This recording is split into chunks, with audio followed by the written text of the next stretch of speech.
तो दिसंबर या जनवरी से लेकर के फरवरी के आसपास पे कमीशन अपनी रिपोर्ट को सबमिट कर सकता है भारत सरकार के पास। क्या भारत सरकार जब से नोटिफाई किया है जी। आयोग को नवंबर 2025 जी, तब से अरियर देगी? कितना आएगा ये तो कहना मुश्किल है, लेकिन जो एनसीजेसीएम ने दिया है, हमने उस पर अपनी कंसेंट दी है, एग्रीमेंट दिया है कि एक भारत श्रेष्ठ भारत को गवर्नमेंट एम्प्लॉयज़ के बीच में भी इम्प्लीमेंट करने की ज़रूरत है। हमारी डिमांड तो ये है कि उसमें हमने कहा है कि 36% से एचआरए कम होना ही नहीं चाहिए। आज जो महंगाई का जो रेशियो है वो इतना वेरी नहीं करता। हमें अप्रैल 2027 में पे कमीशन मिल जाना चाहिए। तो अप्रैल के आसपास चुनाव आ रहे हैं, अगर भारत सरकार को फिर से यूपी जीतना है तो कुछ ना कुछ तो कर्मचारियों की तरफ भी उनको देखना पड़ेगा। हेलो एंड वेलकम, स्वागत है आपका एक्सप्रेस कैफ़े की एक बेहद खास वीडियो में। इस सेगमेंट का नाम है मनी प्लांट और इसमें हम डिस्कस करते हैं हमारे और आपकी जेब से जुड़ी बातें। इस देश में 3.7 मिलियन लोग जो हैं वो गवर्नमेंट एम्प्लॉय हैं, यानी सेंट्रल गवर्नमेंट के एम्प्लॉय हैं, और 70 लाख से ज़्यादा लोग पेंशनर हैं, यानी जिन्होंने अपना कार्यकाल पूरा कर लिया है। उन सभी लोगों की एक कंसर्न है कि 8th पे कमीशन कब से लागू होगा। उसके बारे में बहुत सारी चीज़ें हैं, बहुत सारी कन्फ्यूजन्स हैं। सोशल मीडिया भरा पड़ा है बहुत सारी न्यूज़ से कि इतना मिलेगा, इतना एरियर मिलेगा, इतने समय से मिलेगा, और बहुत सारी तरह की चीज़ें हैं। मगर हमने सोचा कि दर्शकों के लिए हम लोग एक ऐसे इंसान से बात करें जिसको फर्स्ट हैंड इन्फॉर्मेशन हो, जिसको क्लैरिटी हो, और जो हमारे दर्शकों को ये क्लैरिटी दे पाएँ। और यही क्लैरिटी देने के लिए हमारे स्टूडियो पहुँचे हैं डॉक्टर मनजीत सिंह पटेल। आप अध्यक्ष हैं all India NPS employees federation and national mission for old pension scheme के। साथ ही साथ आप चेयरमैन हैं central government employees confederation Delhi के। जी, थैंक यू मनजीत जी, हमसे बात करने के लिए, समय देने के लिए। थैंक यू प्रवीण जी। हमने एक वीडियो किया था जी। 8th पे कमीशन पे, थोड़ा एक अपडेट देने के लिए दर्शकों के लिए। उसमें बहुत सारे तरह के कमेंट आए, बहुत तरह की अग्रीमेंट डिसएग्रीमेंट आई, और उन्होंने कहा कि आप और ज़्यादा इसमें इसको डिटेल में क्लैरिटी लाइए। तो हमने सोचा आपसे बात की जाए। सबसे पहले आज हम अगस्त 2026 में बैठे हैं आप। जी। क्या सिचुएशन है 8th पे कमीशन का अभी? देखिए, इस बार जैसे कि हम पे कमीशन को बहुत नज़दीक से देख रहे हैं, बहुत नज़दीक से हमारा ऑब्जर्वेशन है, और अप्रैल 2026 को मीटिंग्स पे कमीशन ने शुरू की थी, और तब से अगर मैं कहूँ कि अब तक कम से कम 10 शहरों में उन्होंने मीटिंग्स कर ली हैं। सेंट्रल गवर्नमेंट के लिए सेंट्रल जो पे कमीशन है बेसिकली बड़े-बड़े महानगरों में ही मीटिंग करते हैं, क्योंकि सेंट्रल गवर्नमेंट एम्प्लॉइज़ गाँव देहात में काम नहीं करते हैं। तो जहाँ तक उनकी अप्रोच होती है, वहाँ तक काम करते हैं। उस स्पीड को अगर देखा जाए तो वो एक काबिल-ए-तारीफ़ स्पीड है अच्छा। उनकी। हुँ, और अभी फिर से उन्होंने जो तीसरे राउंड की जो मीटिंग शुरू हुँ, कर दी है, हुँ, दिल्ली में है, फिर उसके बाद पुदुचेरी में होगी मीटिंग, पुदुचेरी के बाद मेरे ख़्याल से चंडीगढ़ भी है, हुँ, एक किसी जगह और भी उन्होंने मीटिंग रखी है। तो मेरे ख़्याल से अब धीरे-धीरे पूरे भारत में उनकी मीटिंग का दौर ख़त्म होने वाला है। हुँ, सितंबर में ऑलमोस्ट उनकी मीटिंग्स का दौर ख़त्म हो जाएगा, तो मैं मान के चलता हूँ कि अक्टूबर, नवंबर, दिसंबर 3-4 महीने काफ़ी होंगे उनको रिपोर्ट बनाने के लिए। तो दिसंबर या जनवरी से लेकर के फरवरी के आसपास पे कमीशन अपनी रिपोर्ट को सबमिट कर सकता है भारत सरकार के पास। तो मुझे लगता है कि अप्रैल के आसपास वो पे कमीशन लागू भी कर सकते हैं। हुँ। ये बहुत बड़ा कंसर्न है कि क्या भारत सरकार जब से नोटिफाई किया है जी, आयोग को नवंबर 2025 जी। तब से अरियर देगी? क्या नहीं, अभी क्या इनपुट क्या है आपके नहीं पास? प्रवीण जी, देखिए बड़ा इस पर बहुत क्लैरिटी है एकदम। हुँ, कहीं किसी तरह का कोई कन्फ्यूज़न होना ही नहीं चाहिए। पे कमीशन 1 जनवरी 2026 से शेड्यूल्ड है। लागू कब करें वो एक अलग मसला है। हुँ, काम करने में 2 महीना लगता है या 2 साल लगता है, वो एकदम अलग मसला है। हुँ, लेकिन जब भी लागू होगा, चाहे वो अप्रैल 2027 में लागू हो, लागू बैक डेट से होगा, यानी 1 जनवरी 2026 से ही उसको इम्प्लीमेंट माना जाएगा। और वहाँ तक का जो भी बेसिक प्लस डियरनेस अलाउंस का जो एरियर बनेगा, वो कर्मचारियों और पेंशनर्स को मिलेगा। इसमें कोई डाउट नहीं है। हुँ। सोशल मीडिया पर बहुत तरह की अफ़वाहें हैं, जी। न्यूज़ हैं, फ़ेक न्यूज़ हैं। हुँ, हुँ। ऐसी कौन-कौन सी 2, 3, 4 बातें हैं जो सोशल मीडिया पे घूम रही हैं, आप दर्शकों को, हुँ, जो हुँ। एम्प्लॉइज़ हैं, उनको आप क्लैरिफ़ाई करना चाहते जैसे अभी हाल-फिलहाल में मतलब कई मैं कहूँगा कि इस तरह के जो छोटे यूट्यूबर्स होते हैं, उनको अपना प्रोपेगेंडा चलाना होता है, उनको अपने फॉलोवर्स बढ़ाने होते हैं, हैं? तो ऐसी न्यूज़ डालते हैं ताकि उससे आदमी अट्रैक्ट हो। वो डालेंगे कि 5 पॉइंट फलाना-फलाना फिटमेंट फैक्टर एकदम आ गया है, सरकार ने मान लिया है उसको। या कुछ और बोलेंगे कि पे कमीशन ने इस पर रजामंदी दे दी है। तो इस तरह की फेक न्यूज़ चलती रहती है और लोगों को थोड़ा-सा अट्रैक्ट करती है, लोग उनको पढ़ते हैं। लेकिन मैं कहूँगा कि जो विश्वसनीय स्रोत हैं, बड़े-बड़े पोर्टल हैं, नेशनल मीडिया है, वहाँ पर इस तरह का मुझे कुछ कंटेंट मिला नहीं। कभी-कभार कुछ कंटेंट ऐसा आ जाए तो अलग बात है। हाँ, लेकिन कई मैंने खुद अपने ही वीडियोज़ देखे हैं जो कई-कई साल पुराने हैं और उनको नई-नई बार से डाल देते हैं। अभी पिछले हफ्ते और अभी 2-3 दिन पहले ही हमने देखा कि हमारे कुछ बहुत पुराने वीडियोज़ उनको काट करके नई बार से चला दिया गया। तो ऐसा लगता है कि हमने ये स्टेटमेंट दे दिया। अच्छा। तो वहाँ लोग फ़ोन करते हैं कि आपने ये स्टेटमेंट दे दिया है, इतना होने वाला है। तो फिर ऐसे कन्फ्यूज़न क्रिएट होता है। तो मीडिया जर्नलिस्ट का भी काम ये है कि अपडेटेड चीज़ें आनी सही चाहिए, बात। पुरानी चीज़ों को नए पैकेट में पैक नहीं करना नहीं चाहिए। करना चाहिए, एकदम सही बात है। और जैसे कि मंजीत जी ने बताया कि जो रिलायबल सोर्सेज़ हैं उन्हीं को देखें, उन्हीं पर विश्वास करें। अच्छा ये बताइए कि इस पूरे जो 8th पे कमीशन की बात हो रही है, तो इसमें बड़ा कीवर्ड बना हुआ है फिटमेंट फैक्टर। जी, आसान भाषा में बताइए फिटमेंट फैक्टर होता क्या है? जी, कैसे लागू होता है? क्या उसकी पूरी कैलकुलेशन क्या होती है? जी। और कौन-सा फिटमेंट फैक्टर इस 8th पे कमीशन में लागू होने वाला है? किसकी संभावना आपको सबसे ज़्यादा? ये तो मतलब एक्सपेक्ट करना, अंदाज़ा लगाना बड़ा मुश्किल काम है कि कौन-सा लागू होगा। हम तो ये बता सकते हैं कि हमने डिमांड क्या रखी है। हाँ, वो बताइए। सबसे पहली बात तो फिटमेंट फैक्टर को ऐसे समझिए कि मतलब ये कोई फिटमेंट फैक्टर फिटमेंट से अंदाज़ा कुछ मत लगाइए। हाँ। मतलब सीधी-सी बात है कि आपकी basic salary plus dearness allowance मिल कर के 31 दिसंबर 2025 तक कितना था, अच्छा।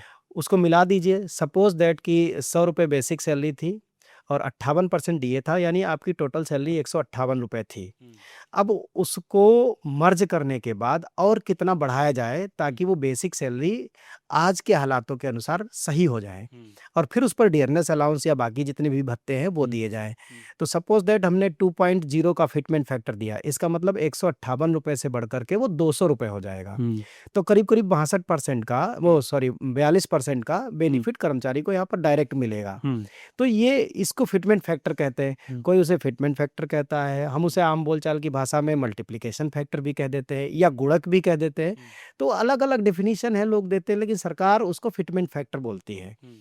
तो अब रही बात कि ये कितना हो सकता है, अब पहले अगर देखिए 7th पे कमीशन में भी 3 पॉइंट समथिंग माँगा गया था। हुँ, उस समय हम लोगों को 2.57 का फिटमेंट फैक्टर मिला था। देखने में ऐसा लगता है कि 2.57 यानी ढाई गुने से ज़्यादा कर दिया ज़्यादा था। हाँ, हकीकत कुछ अलग है। हुँ, हकीकत ये थी कि उस समय डियरनेस जो अलाउंस था वो 125% ऑलरेडी था। अच्छा, अब सपोज़ दैट कि ₹100 अगर बेसिक सैलरी थी और 125% डीए था, तो इसका मतलब 100 प्लस 125 यानी 225। हुँ, तो इसका मतलब ये हुआ कि 2.25 का फिटमेंट फैक्टर तो बिना किसी प्रॉफ़िट, बिना किसी लॉस के ऑलरेडी था। एक इंक्रीमेंट अगर आप जोड़ दीजिए तो लगभग-लगभग 2.28 तो ऐसे ही था। हमें मिला कितना 2.57, तो आप हुँ, देखेंगे कि उसमें 20-30% का बेनिफिट दिख रहा है हमको। हुँ, लेकिन जब ओवरऑल आप कैलकुलेशन करेंगे जा कर के तो उसमें 14 से 20% के बीच में प्रॉफिट हुआ था। दिख रहा था बहुत बड़ा फिटमेंट फैक्टर। तो मैं कहूँगा कि फिटमेंट फैक्टर कितना बड़ा है ये बहुत बहुत मायने नहीं रखता है। इम्पोर्टेंट ये है कि वो फिटमेंट फैक्टर जो बनाया गया, क्या उसमें बेसिक प्लस डीए को शामिल करके बनाया गया है या डीए को बाहर रख कर के फिटमेंट फैक्टर बनाया हुँ, गया है? हुँ, ये इम्पोर्टेंट बात है। अगर डीए को बाहर रख के फिटमेंट फैक्टर बना रहे हैं, सपोज़ दैट कि डीए कंटिन्यू कर देते हैं, अभी जो 60% चल रहा है, सरकार ये कह दे कि ये डीए एज़ इट इज़ चलता रहेगा, फिटमेंट फैक्टर केवल बेसिक सैलरी पे लगेगा, उसका इम्पैक्ट अलग आएगा। अगर सरकार ये कह दे कि हम जो भी फिटमेंट फैक्टर दे रहे हैं, बेसिक प्लस डीए को मर्ज करने मतलब उसमें बेसिक में डीए अपने आप ही मर्ज हो जाएगा। तो वो क्या है कि 0.58 तो ऑलरेडी हिडन है, वो आपको दिख नहीं रहा है। तो कितना आएगा ये तो कहना मुश्किल है, लेकिन जो एनसीजेसीएम ने दिया है, हमने उस पर अपनी कंसेंट दी है, एग्रीमेंट दिया है, वो 3.83 का दिया है। अब सरकार कितना मंजूर करती है तो सरकार के ऊपर है। हुँ, पे कमीशन क्या देता है, ये पे कमीशन के ऊपर है। हुँ, अगली बैठकें होंगी तो उसमें देखेंगे कि क्या हुँ, बात रख सकते हैं, कैसे हुँ। रखेंगे। तो अभी तक जो एम्प्लॉइज़ की एसोसिएशंस हैं, जिसको आप भी रिप्रेज़ेंट जी। करते हैं, अभी तक मोटा-मोटी क्या आप लोगों की बात हुई है गवर्नमेंट से, आयोग से? देखिए, हमारा एजेंडा बाकी लोगों का तो हम नहीं बता सकते, लेकिन हमारा एजेंडा बहुत साफ है। वो है एक भारत और श्रेष्ठ भारत। सरकार भी कह रही है, विकसित भारत 2047 कैंपेन चला रही है। बिल्कुल। और एक भारत श्रेष्ठ भारत उनके मतलब जो है हर लेटर हेड पर हर चीज़ में दिखता है। तो हम ये कहते हैं कि एक भारत श्रेष्ठ भारत को गवर्नमेंट एम्प्लॉइज़ के बीच में भी इम्प्लीमेंट करने की ज़रूरत है। अच्छा। दिल्ली का कर्मचारी है जो उसको बेसिक डीए, टीए, एचआरए जो भी भत्ते मिलते हैं, यही भत्ते उसको अगर वो कश्मीर और कन्याकुमारी में बैठा है या मिज़ोरम में बैठा है, तो उसको भी इसी तरह से टैकल किया जाना चाहिए। जो बेनिफिट्स एलटीसी का बेनिफिट अगर सेंट्रल गवर्नमेंट एम्प्लॉइज़ को मिलता है, वही बेनिफिट सेंट्रल ऑटोनोमस बॉडीज़ के कर्मचारियों को मिलना ये चाहिए। क्या होता है? जैसे सरकार क्या बोलती है कि 4 साल के ब्लॉक ईयर को में क्या होता है कि कर्मचारी को एक बार होम टाउन जाने का पैसा मिलता है और एक बार भारत भ्रमण करने का। वो कहीं भी जाए तो वो अपने लेवल के अनुसार उसको उतना रिम्बर्समेंट सरकार देती है। लेकिन अब कई राज्य सरकारों में इस चीज़ का कोई प्रावधान नहीं है। ट्रांसपोर्ट अलाउंस सेंट्रल गवर्नमेंट जो देती है, वो लेवल 1 से लेकर के लेवल 5 तक के कर्मचारी को 1800 प्लस डीए देती है। उसके ऊपर 3600 प्लस डीए देती है, उसके ऊपर 5400 प्लस डीए देती है। लेकिन स्टेट गवर्नमेंट्स में वहाँ फिक्स है, कहीं 800 रुपए फिक्स है, कहीं 1200 रुपए फिक्स है। तो हम कह रहे हैं कि एक भारत श्रेष्ठ भारत तब बनेगा जब ये जो बेसिक स्ट्रक्चर है सैलरी का, वो एक जैसा कर दो। वो चाहे तमिलनाडु में नौकरी कर रहा हो, तमिलनाडु की सरकार को भी आप फोर्स करो कि इतना स्ट्रक्चर आपके यहाँ भी कॉमन होगा। वो जब तक नहीं होगा, ये एनोमलीज बनी रहेंगी, ये लड़ाई चलती रहेगी, ये संघर्ष चलता रहेगा। और संघर्ष चलेगा तो कहीं न कहीं जो सरकारी कामकाज हैं, उनमें कुछ न कुछ हर्डल्स आएँगी, बाधा पड़ेगी, वो स्पीड स्लो होती है। ठीक है। तो अब मुझे ये बताइए कि लोगों के दिमाग में ये भी है कि कोई भी फिटमेंट फैक्टर लगे, जी। तो क्या उससे सिर्फ बेसिक सैलरी बढ़ेगी या एचआरए, टीए, डीए और पेंशन में भी इसका असर? नहीं, सभी चीज़ों का देखिए सरकार रिवीजन करेगी। ऐसा नहीं हो सकता कि जो एचआरए अभी जो चल रहा है, जो 7वें पे कमीशन में एचआरए का जो स्लैब था, वो पहले जब डियरनेस अलाउंस 50% से जब तक कम था, तो वो 9, 18 और 27 यानी दिल्ली जैसे शहरों में 27% था। इससे जो छोटे शहर थे, वहाँ पर 18% था और उससे भी छोटे जो शहर थे, वहाँ पर 9% था बेसिक का। फिर जब डियरनेस अलाउंस 50% को पार कर गया, तो उसको 10 और 20 और 30 कर दिया गया। तो अभी सपोज दैट कि जिसकी 1 लाख रुपए बेसिक सैलरी है, 58% या 60% डियरनेस अलाउंस है। सपोज दैट फिटमेंट फैक्टर 2.0 दे दिया, समझने के लिए मैं बता रहा हूँ। तो उसकी बेसिक सैलरी सीधे-सीधे 2 लाख रुपए हो गई। अब 2 लाख पर 30% अगर सरकार एचआरए देगी, तो इसका मतलब ये हो गया कि 60,000 रुपीज़ वो एचआरए देगी। मुझे नहीं लगता कि सरकार 30% को एज इट इज छोड़ेगी। वो चाहे बढ़ाए या घटाए, वो अलग मुद्दा है कि वो क्या करेगा। हमारी डिमांड तो ये है कि उसमें हमने कहा है कि 36% से एचआरए कम होना ही नहीं चाहिए और 3 क्लास नहीं होने चाहिए, केवल 2 ही क्लास होने चाहिए। जो 10, 20, 30 है, 10 को तो हमने खत्म करने की बात कही है और 20 को हमने बढ़ा करके 24 कहा है और 30 को बढ़ा करके हमने 36 कहा है कि 36% एचआरए होना चाहिए। दूसरी बात, सबसे बड़ी समस्या ये है कि जो छोटे शहर हैं या छोटे गाँव हैं, वहाँ एचआरए बहुत कम है, तो वो तो एकदम बाहर हो जाते हैं उस स्लैब से। वहाँ 600 रुपए मिल रहा है। दिल्ली वाला अगर जो पे लेवल 6 से लेकर के पे लेवल 9 के बीच में काम कर रहा है, तो वो आज की डेट में 20 से 25,000 रुपए एचआरए उठा रहा है। वही अगर किसी छोटे शहर में है, तो उसको 10 और 12,000 मिल रहा है और छोटे शहर में है, जबकि आज जो महँगाई का जो रेशियो है, वो इतना वेरी नहीं करता। अगर आप नोएडा में बैठे हैं, वही महँगाई दिल्ली में है बिल्कुल। और लगभग वही महँगाई हापुड़ में भी है। बिल्कुल, बिल्कुल। जबकि हापुड़ एक रूरल एरिया माना जाता है और अगर आप और भी 100 किलोमीटर दूर चले जाएँ, तो दिल्ली जैसी महँगाई है। हो सकता है कि मकान का किराया थोड़ा कम हो, लेकिन बाकी चीज़ों का तो बाकी चीज़ें बराबर। महँगाई वैसे ही है। पेट्रोल उतने का ही मिलना बिल्कुल। है, खाने-पीने की चीज़ें भी उतने की ही मिलनी हैं। मुझे ये बताइए कि आज हम बैठे हैं अगस्त 2026 में और ये बहुत ही क्रूशियल टाइम है। जी। यूपी में इलेक्शन आने वाले हैं। जी। लोकसभा के भी इलेक्शन आ जाएँगे। जी। ऐसे में और ये बीच में आ रहा है आपका पे कमीशन। जी। आप एम्प्लॉइज़ की क्या उम्मीदें हैं? आपको लगता है कि ये पॉलिटिकल टाइम है, अभी पॉलिटिकली गवर्नमेंट जो है कुछ ना कुछ देना चाहती होगी, जी। क्योंकि उनको अपना वोट बैंक सिक्योर करना है। जी। ऐसे में आपको क्या उम्मीद है? मुझे जो प्रैक्टिकल पॉसिबल उम्मीद क्या लग रही है और पॉजिटिव उम्मीद है कि नेगेटिव उम्मीद है, क्या है अभी नहीं, देखिए, सिचुएशन? हम तो बहुत पॉजिटिव हैं इस चीज़ को हुँ, लेकर के। हम जनवरी 2025 से पे कमीशन के गठन के लिए कैंपेनिंग कर रहे थे। हमने पूरे देश में कैंपेनिंग की। फिर फरवरी 2025 में रेल मंत्री अश्विनी वैष्णव जी ने एक बार अनाउंस किया कि पे कमीशन का गठन करने वाले हैं, और उस समय दिल्ली के विधानसभा चुनाव थे। बेनिफिट भी मिला सरकार को।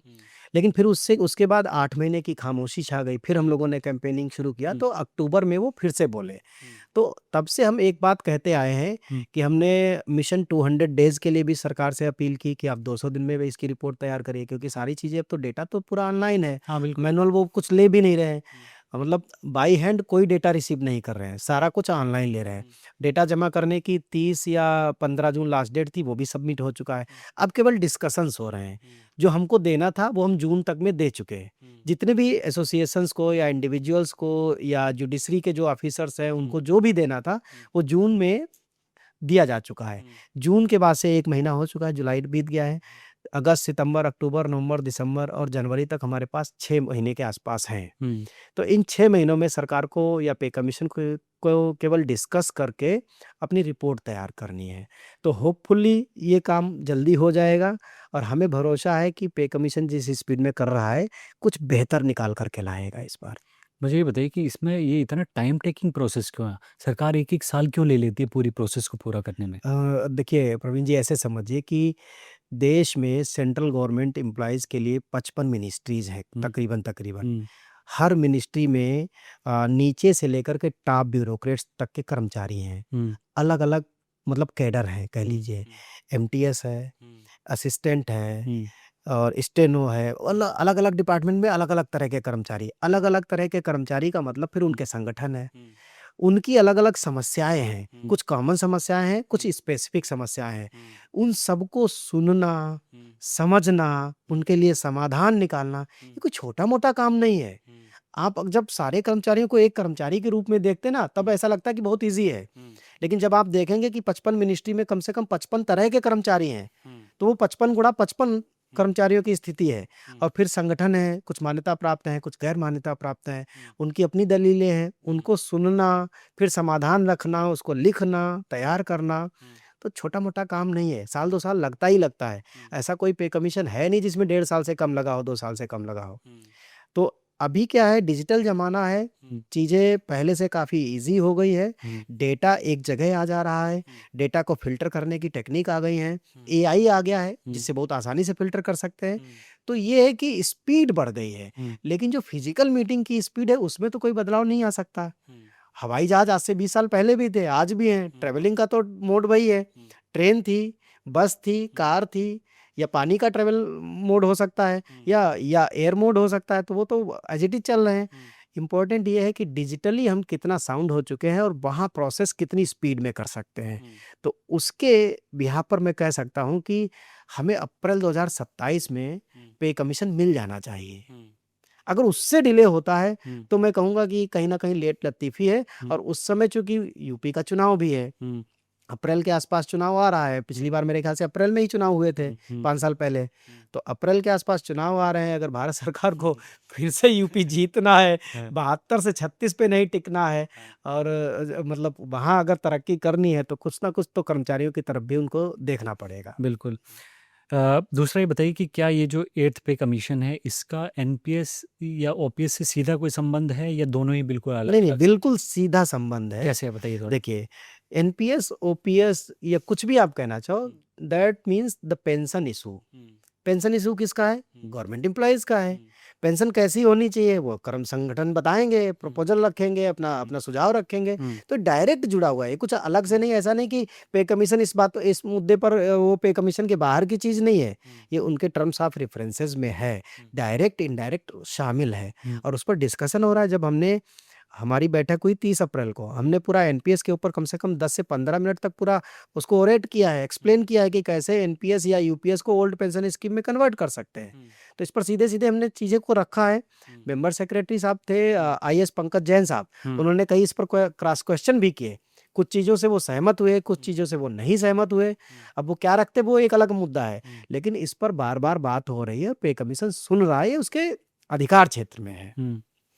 और दूसरा मुझे ये बताइए कि जो पुरानी पेंशन की मांग करने वाले कर्मचारी हैं, जी। उनको क्या उम्मीद करनी चाहिए इस पूरे 8 पे कमीशन से? नहीं देखिए मैं बार-बार इस बात को कहता आया हूँ कि पुरानी पेंशन तो हम केवल समझने के लिए बोलते हैं क्योंकि जब नई पेंशन स्कीम आ गई, हुँ, न्यू पेंशन क्योंकि इसका शुरू में नाम न्यू पेंशन स्कीम था। एनपीएस हाँ। जी, एक्चुअल नाम इसका नेशनल पेंशन सिस्टम है, हुँ, लेकिन हम आज तक बोलते वही हैं नई पेंशन योजना, न्यू पेंशन स्कीम। हुँ, तो पहले वाले सिस्टम को ऑटोमैटिकली हम ओपीएस बोल देते हैं, ओल्ड अच्छा। पेंशन हुँ, स्कीम, हुँ, जबकि उसका मतलब केवल 1986 आई थिंक पेंशन रूल्स हैं। हुँ, तो पेंशन रूल्स में ये था कि गारंटीड पेंशन के लिए गारंटीड सेवाएँ चाहिए थी, हुँ, उसके लिए कंट्रीब्यूशन नहीं था। हुँ, हुँ, अभी इन्होंने कंट्रीब्यूटरी कर दिया एनपीएस के नाम पर। हुँ, हुँ, तो मैं ये बात बार-बार बोलता हूँ कि ओल्ड पेंशन स्कीम में जो प्रावधान थे, हुँ, वो इसमें भी दिए जा सकते हैं बशर्ते सरकार का मन हो। हुँ, सरकार उस मामले में पॉजिटिव हो।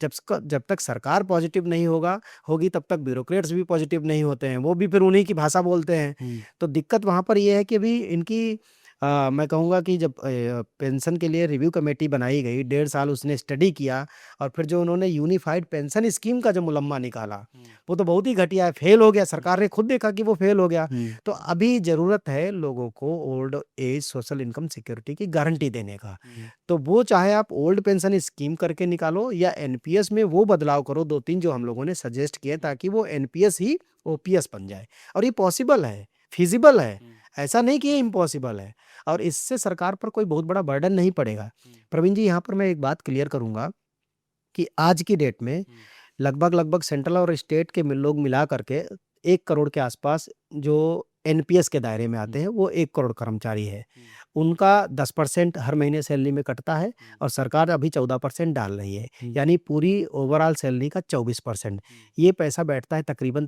12,000 करोड़ रुपए हर महीना, अच्छा। जिससे एलआईसी, यूटीआई, एसबीआई और कुछ बैंकों को ये पैसा जाता है, तो उनकी क्रेडिट वैल्यू मजबूत होती है, बिल्कुल, मार्केट में लगता है पैसा। बिल्कुल। सपोज़ दैट कल से ये खत्म कर दिया जाए कि हुँ, अब कोई पैसा नहीं जाएगा, हुँ, तो हो सकता है इनकी क्रेडिट सिस्टम पर इनके थोड़ा-सा असर पड़े। इम्पैक्ट पड़े हुँ, या जो अभी तक जो पैसा जमा हो चुका है, हुँ, मेरे ख़्याल से वो तकरीबन 17 लाख करोड़ के आसपास अच्छा। जमा हो चुका है, मार्केट में है वो पैसा घूम रहा है। हुँ, अब अगर कल से जमा होना बंद हो जाएगा, उसकी वैल्यू अगर आप देखें तो 1 यूनिट की वैल्यू लगभग ₹50 के आसपास है। अच्छा। अगर कल को वो फ्लक्चुएट करके नीचे आ गई, हुँ, तो जो पैसा 17 लाख करोड़ है, वो हो सकता है 8 ही लाख करोड़ रह जाए। हुँ, तो हुँ, वो ये एक मतलब ये वही बात होगी कि ये आसमान से गिरे और खजूर में अटक गए। हुँ, मतलब हमने एनपीएस को स्क्रैप तो कर दिया, हुँ, लेकिन ओपीएस बहाल हुई ही नहीं। बिल्कुल। तो ना एनपीएस बचेगी, ना हुँ, ओपीएस बचेगी, फिर हुँ, एक नई लड़ाई लड़नी पड़ेगी। हुँ, तो हम ये चाहते हैं कि हमें कोई नई लड़ाई ना लड़नी पड़े, हुँ, बल्कि एनपीएस से ओपीएस का सफ़र पूरा हो जाए। हुँ।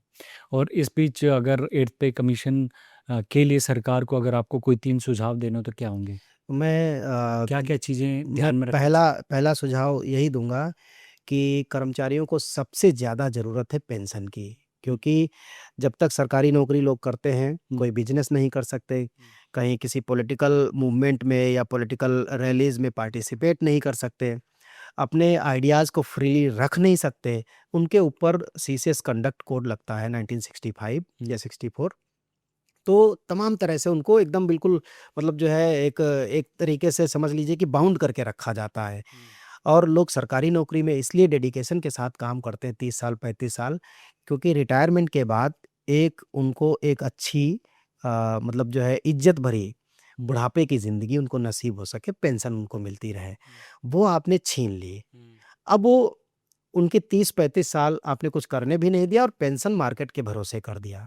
हुँ, मार्केट के भरोसे आपने छोड़ दिया। हुँ, तो वो एक हम उसको क्राइम की नज़र से देखते हैं। हुँ, तो सरकार सबसे पहले इस पेंशन का जो हुँ, मुद्दा है उसको सॉर्ट आउट करे। हुँ, फिर इसके बाद आता है हुँ, कि हमारी सैलरी, हमारी पेंशन कितना इम्प्रूव करें। हुँ, अभी सरकार आप खुद देखिए कि अभी हम डीज़ल, पेट्रोल, सीएनजी की गाड़ियाँ चला रहे थे। हुँ, सरकार ने सड़कें अच्छी कर दी। हुँ, अब आप ट्रैवल कर सकते हैं। बहुत अच्छा काम किया, हुँ, ट्रांसपोर्टेशन बिल्कुल, सिस्टम बहुत बढ़िया कर दिया। बिल्कुल। लेकिन जब हम अपनी गाड़ी से चलने के लिए मार्केट में गाड़ी खरीदने जाते हैं तो पेट्रोल गाड़ियाँ बंद हो गईं। हुँ, लोगों ने बनानी बंद कर दी। हुँ, बड़ी-बड़ी कंपनियों ने तो पेट्रोल कारें ही बंद कर दी, हुँ, डीज़ल कारें बंद कर दी। हुँ, अब आ गए हम इलेक्ट्रिक कारों पर। हुँ, इलेक्ट्रिक कार पेट्रोल कार से कम 40% महँगी हैं। महँगी है। हुँ, कम से कम 40%। हुँ, गवर्नमेंट की सब्सिडी देने के बाद भी अब तो सब्सिडी भी नहीं दे रही है। हुँ, तो जब हमें अपना ट्रांसपोर्ट सिस्टम खरीदने के लिए 40% एक्स्ट्रा पैसा लगाना पड़ रहा है मार्केट में, हुँ, तो वो सैलरी अगर नहीं बढ़ाओगे तो वो कैसे आएगा?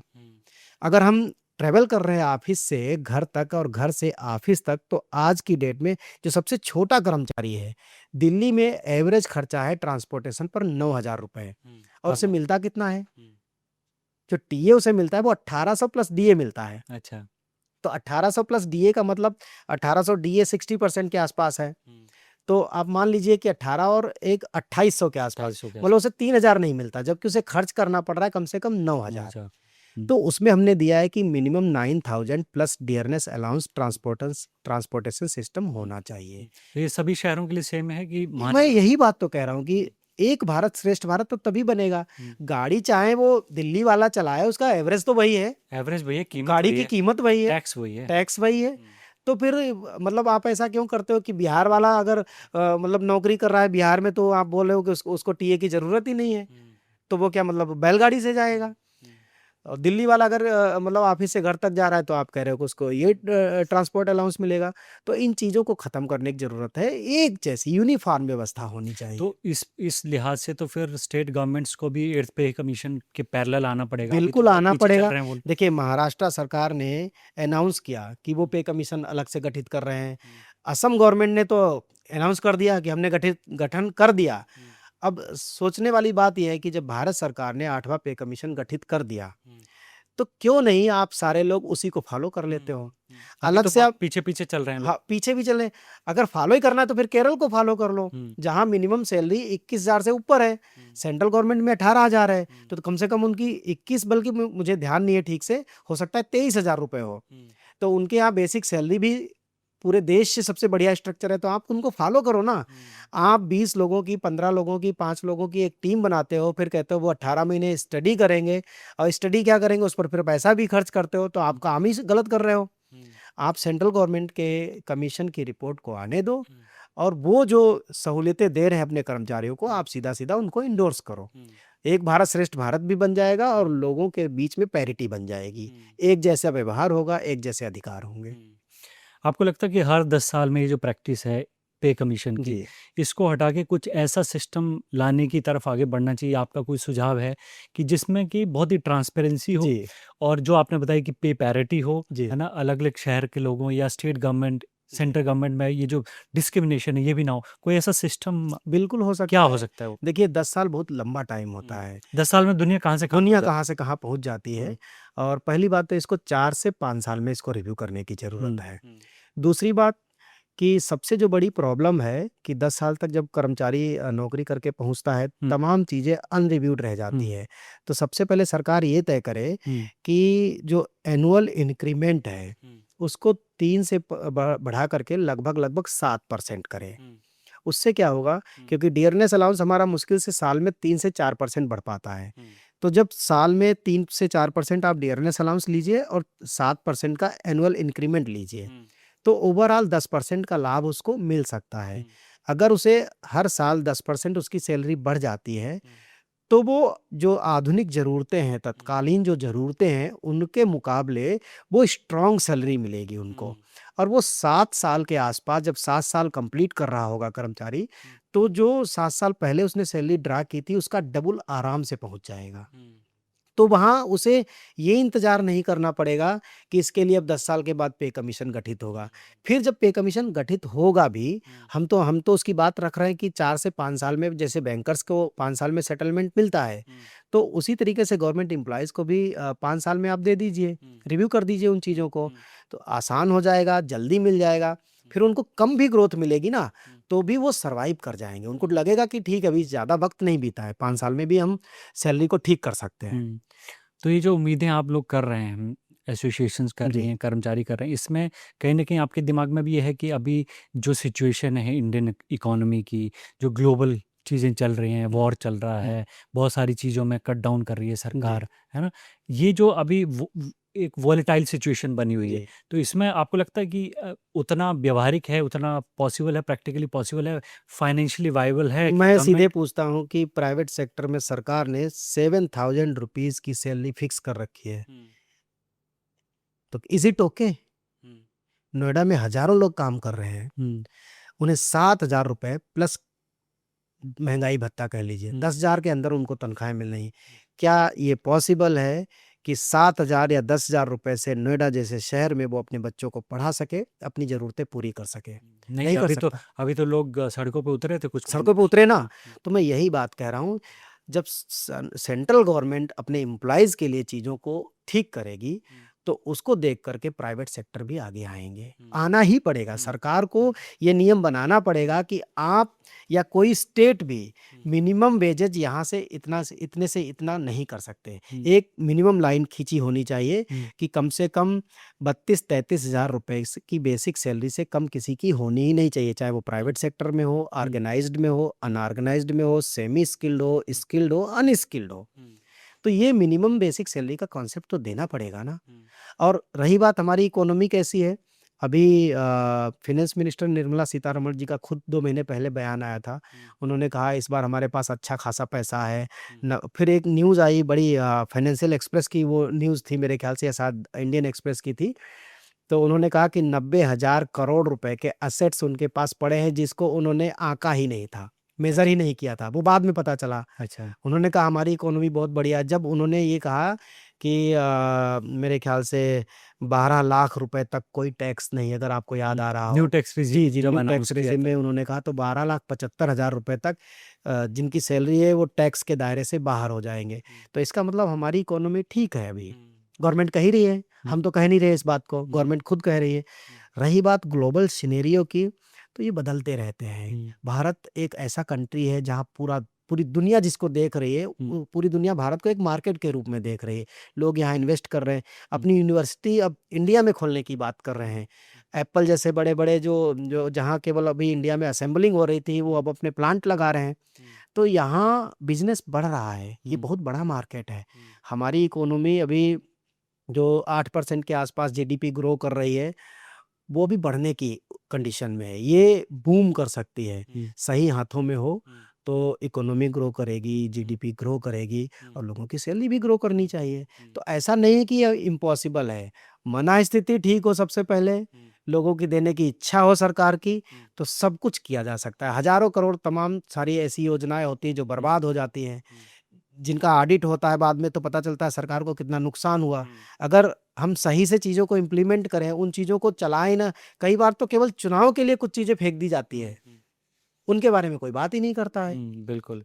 तो उसको देखते हुए अगर सैलरीज़ ठीक की जाए, तो केवल गवर्नमेंट एम्प्लॉइज़ की ठीक नहीं होंगी, प्राइवेट सेक्टर में जो छोटी-छोटी नौकरियाँ कर रहे हैं, उनकी भी तो ठीक होंगी। बिल्कुल। जो लोग आपको बड़ी उम्मीद से सुन रहे हैं अभी इस कार्यक्रम में, वो उनको लग रहा है कि हम में से कोई एक बात कह रहा है जो कि सरकार से सीधा डील भी करता है। उसको आप कौन-सी एक बात कहना चाहेंगे, जिससे कि वो जो भ्रम की सिचुएशन है, क्लैरिटी नहीं है, वो वहाँ तक पहुँच सके? कोई एक बात जी, बताइए जी। आप। मैं सभी दर्शकों से ये बात कहूँगा कि भरोसा रखिए सरकार पर, बहुत नेगेटिव मत होइए। हम सरकार का हिस्सा हैं।